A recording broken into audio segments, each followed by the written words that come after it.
Bizде Кызылкая шаарында Караван көл бар да, билесиз. Караван айылында жанында Караван көлү бар. Ал көл Кызылкая шаарынын четиндеги айылдарды суга суу менен камсыз кылат да.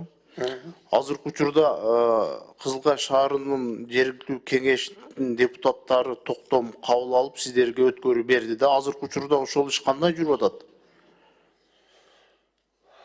Азыр негизи жанагы ички каналдарды кабыл алуу боюнча мыйзамдуу түрдө кабыл алып, жана трансформация болгон жерлер, трансформация болбой калган жерлер бар экен.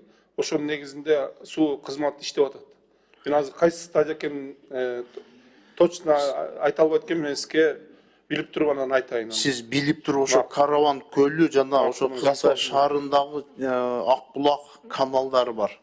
Ошо канал боюнча дагы толук маалымат берип койсоңуз.